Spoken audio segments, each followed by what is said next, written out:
Welcome to We Are Old, Get Over It, the podcast where we celebrate the wisdom of age and maybe a little grumbling too. Our guests dive into topics that matter most to us, from navigating the digital world to embracing new adventures and the challenges that hold us back. Join me for about 30 minutes of insightful conversations, honest reflections, and a whole lot of get over it attitude. So let's get started. All right, ladies and gentlemen, I want to welcome you to the podcast today. Today, my guest is Maria Olsen. Maria is a lawyer, a journalist, an author. This year, she was on the Jane Pauley show, CBS Sunday mornings, I believe. And she was talking about our subject today, which is creating a bucket list. And we're specifically going to speak about creating a bucket list for seniors. And she may not look like a senior, but she did come out with one of her books, which was 50 over 50. 50 after 50, 50 after Reframing 50. the next chapter of your life. Okay. And one of the things we discussed earlier was that you're actually coming out with another book, actually two books, correct? Yes. There's going to be 60 after right? 60. 60 after 60. And that's going to be coming out sometime next year. And we'll probably get to talk about that. And what's the other book you're coming out with? It's called DNA Test Discoveries. It's about the unintended consequences of consumer DNA testing. Okay. And that's one that we're really going to have a good time with, because you and I have already spoken about that. And we're just going to make it a teaser for these people right now. Okay.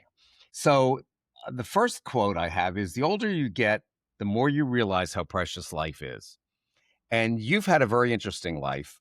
We can go into some of those details, but I wanted to first just introduce you, which I did. And then we're going to talk about the subject of creating a bucket list when you're older. And why don't you speak a little bit about your background, and then I'll ask you a few questions, and then I'm going to turn the podcast over to you, and I'll just interrupt when I feel that I need to say something. Okay? Okay. Go ahead, Maria. Well, at age 50, I got divorced, sober, became an empty nester, and was living alone for the first time in my life. And as a gift to myself for my 50th birthday, I decided to try 50 new things to determine how I wanted to live the next chapter of my life. And I didn't intend to write a book about it, but people kept asking me for my list. So I knew I had struck a chord, and I got an agent and got a book contract, and a book was produced, 50 after 50, Reframing the Next Chapter of Your Life. I also did a TED Talk about it entitled Turning Life's Challenges into a Force for Good. And in that TED Talk, I summarized the things that I did, why I did them, and how I'm using those things and my experiences, including big T and little t traumas, to help other people. So the things that I did in my 50th year, and I should say I'm over 60 now, and I've done 60 new things in my 60th year, which I will write about in a sequel to 50 after 50.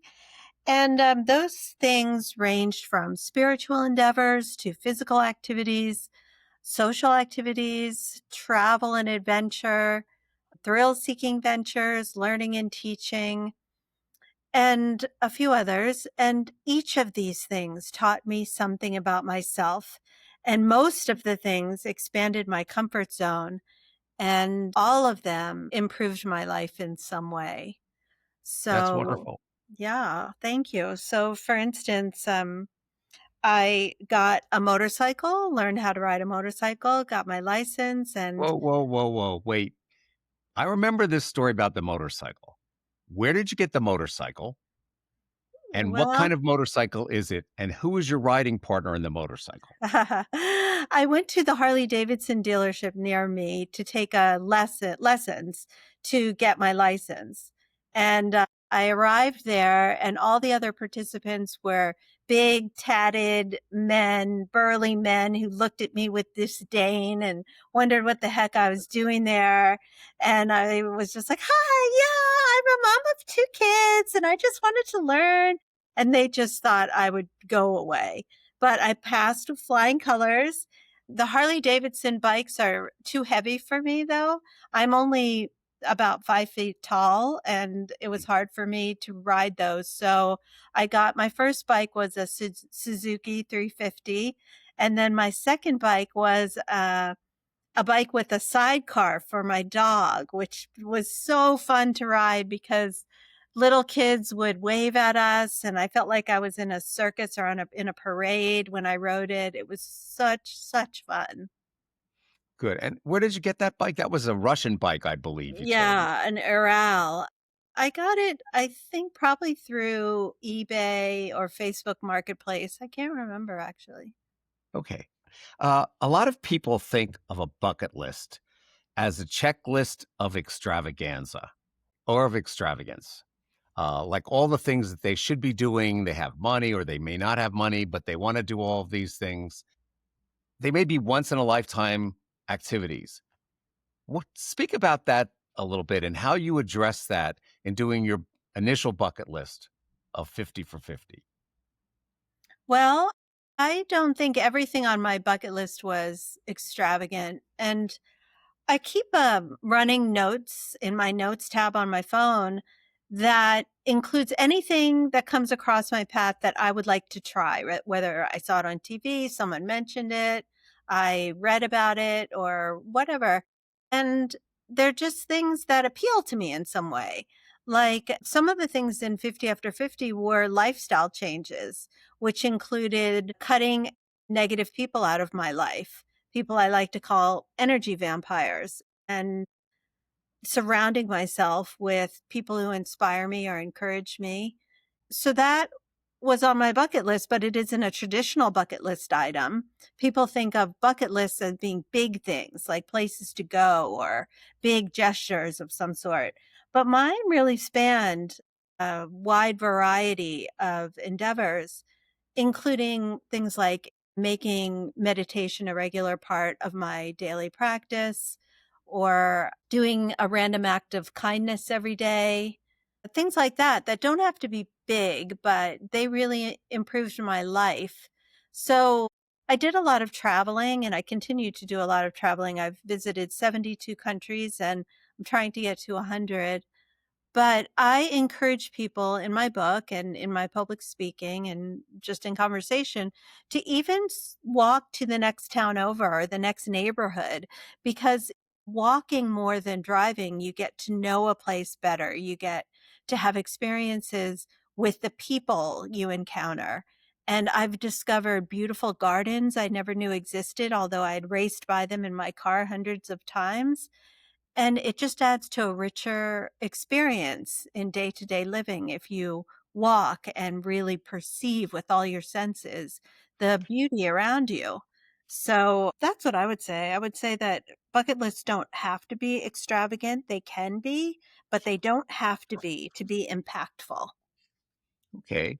Uh, let's talk about, or let's speak about the anti bucket list a little bit. And so you have a bucket list. And I presume that what you do is you could be just walking down the street and all of a sudden something comes to mind, like, I want to climb up the wall of a building. I don't know. And then you think about it, it may not be such a great idea, but it made the list and then you took it off. But what is an anti bucket list? Because you do mention that. And what does it mean? Well, anti-bucket list can mean a couple of things. Anti-bucket list can be things that are just ordinary that don't have to rise to the level of being on a bucket list. Anti-bucket list can mean things that you definitely want to remove from your life.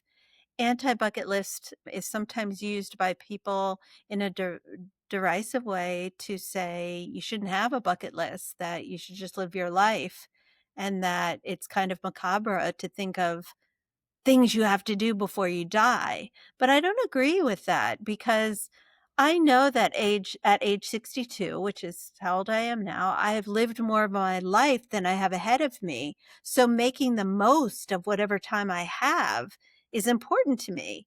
And I have become very intentional about how I spend all of my time. Like learning how to say no as a recovering people pleaser was really important to me in this third act of my life, that I don't owe other people an explanation for how I spend my time, but rather I could say I have another commitment, and that commitment can be to just replenishing my own energy. I don't have to say that, but that could be my other commitment. I have another question because one of Mhm. the things you mentioned was just a quote. Well, not I don't know if it's a quote from you, but you mentioned it as something dropping the rocks, and that appears in your book, correct? Yes. What does that mean? I mean, people are not reading your book, but your book is available on Amazon. I will say Yes. that, so they can get your book there. I did try to contact my library about getting copies of it, and they don't Yay! have it. Yeah, they don't have it, but I put in a request. Okay. Good, because Library Journal gave it a good review, so most libraries will carry it on request. Okay. Well, I'll make sure that I put in another request for you. Thank you. But explain to me what dropping the rocks means. Yeah, dropping the rocks means dropping things that no longer serve you.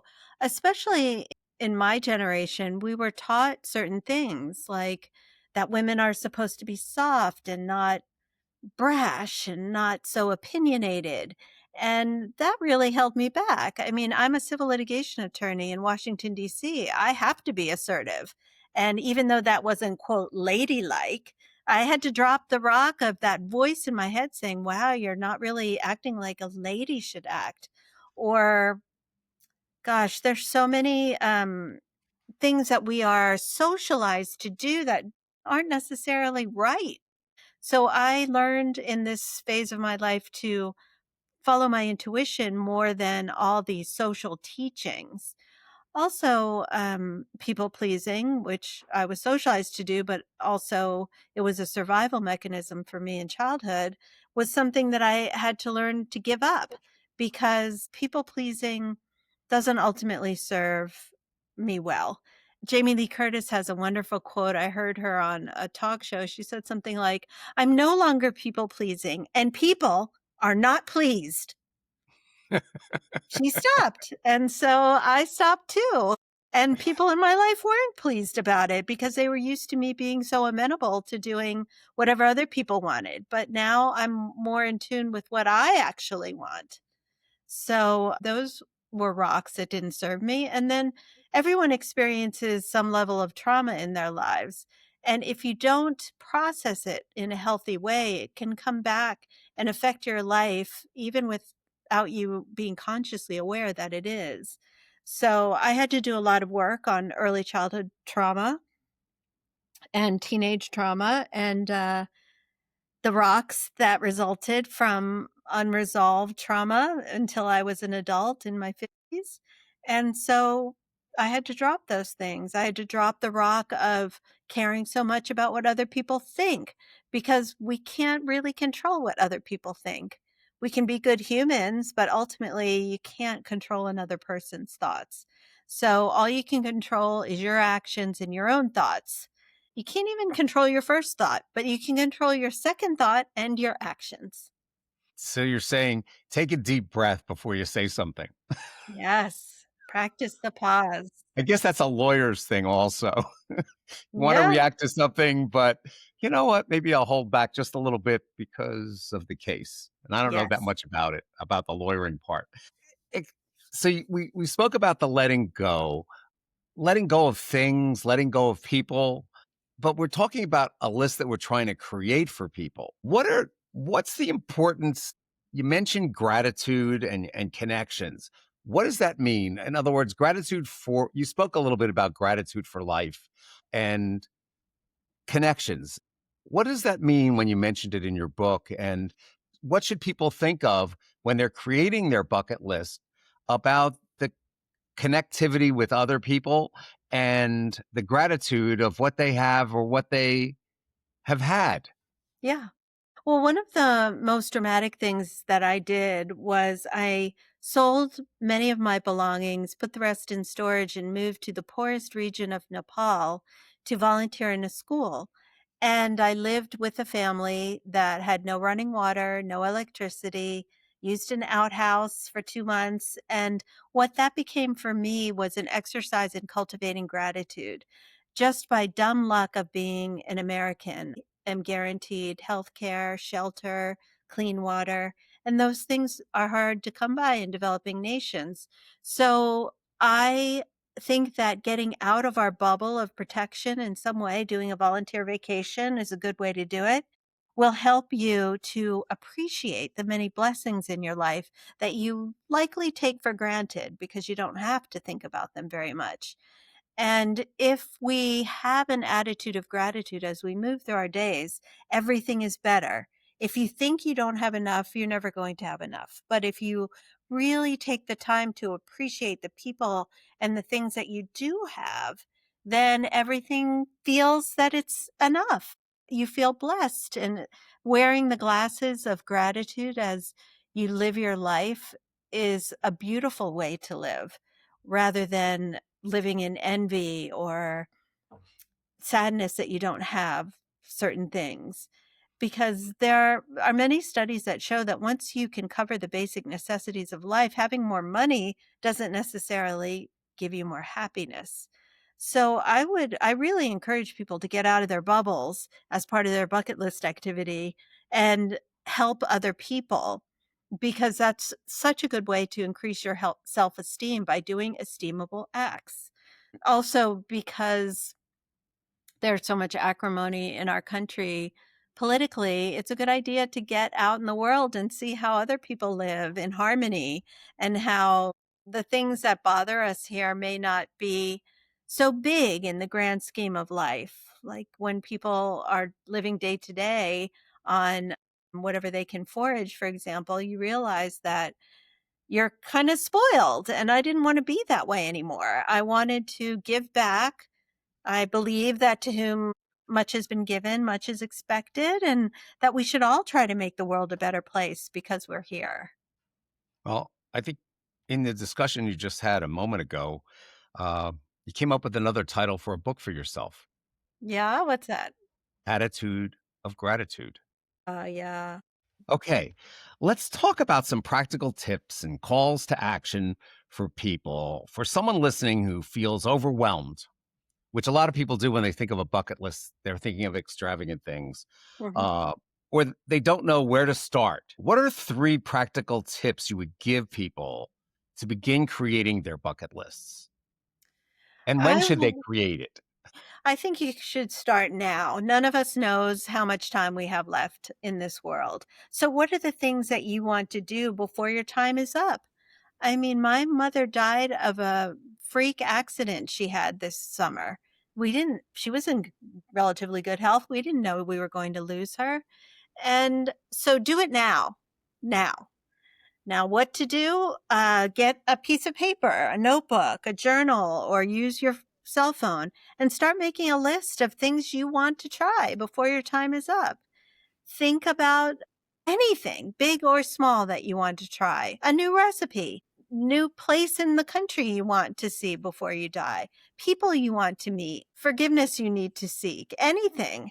And start writing it down, then prioritize it in terms of what you have time for and what you have the resources to do.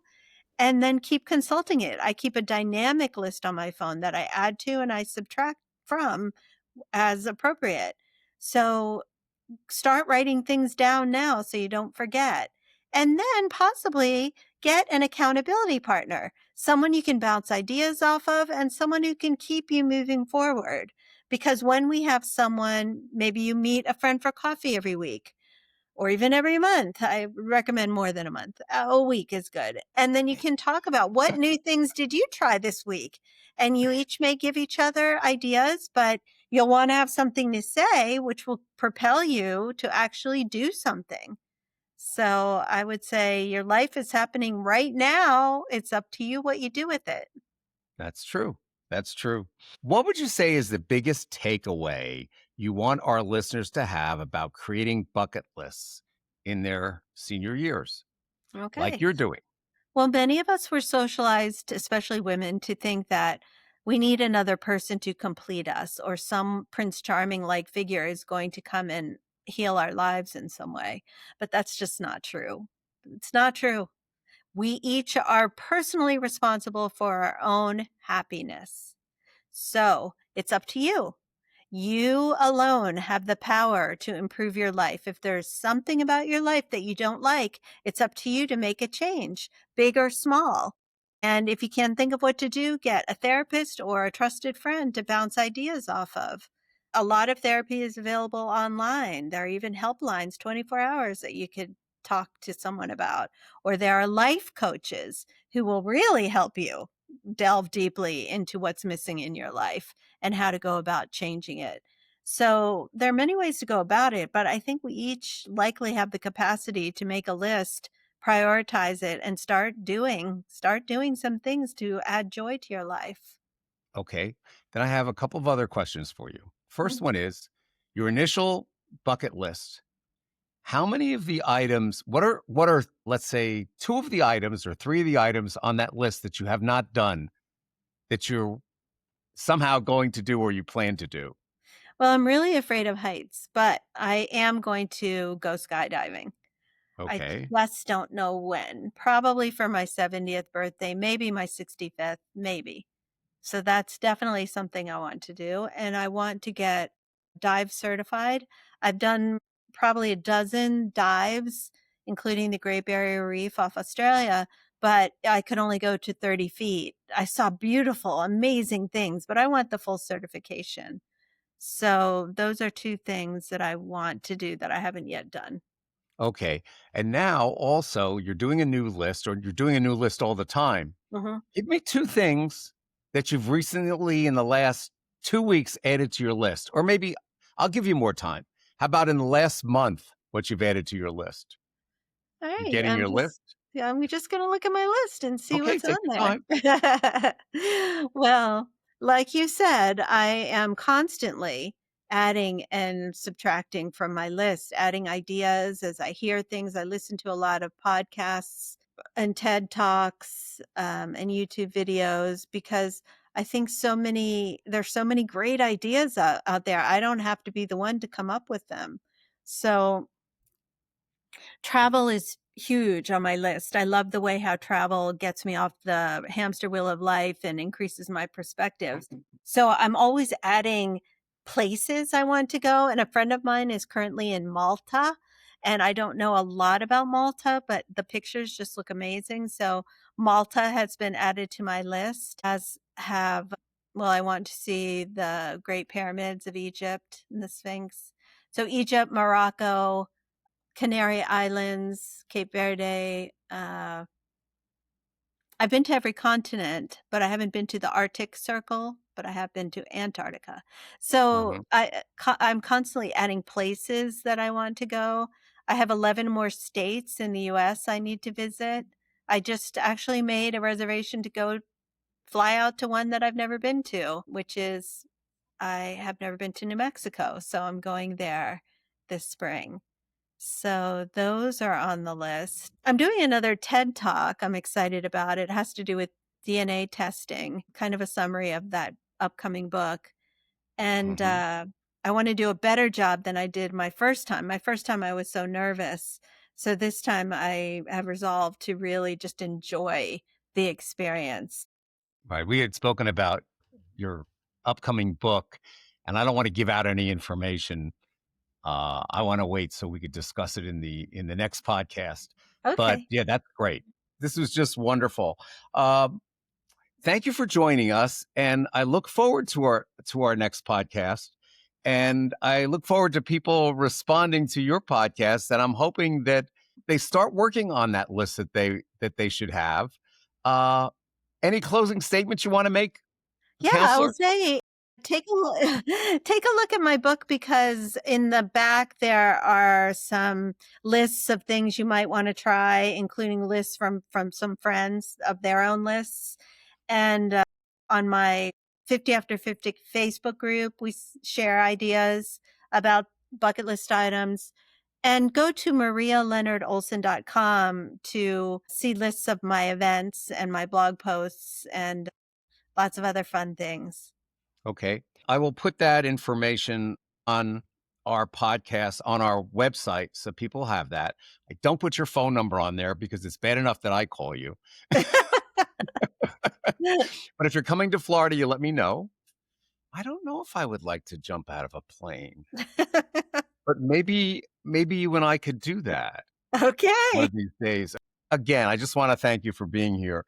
But the other thing that you reminded me of is another quote. I don't know who wrote it. It says, "The older you get, the more you realize how precious life is." And Yeah, I look forward to comments from the audience, and I look forward to speaking with you again about the next thing that's happening. And then when we speak about that, I'm going to find out what else you completed in your bucket list. All right, my friend? sounds great. Okay. It was great having you on again today. And I thank you very much. Thank you all. I will see you next week. Okay. Bye, everyone. Bye-bye. And that concludes this episode of We Are Old, Get Over It. Thanks for joining me. I hope you found our conversation both insightful and entertaining. Remember, age is a journey, not a destination. So embrace the wrinkles, the forgetfulness, and the occasional tech frustrations with a good dose of get over it attitude. Until next time, keep laughing, keep learning, and keep getting over it. Ken out. This podcast features a variety of perspectives. The views and opinions expressed by our guests are solely their own and do not constitute an endorsement by this program. Unless otherwise stated, this podcast does not endorse the products and services of our guests, but shares them for informational purposes only.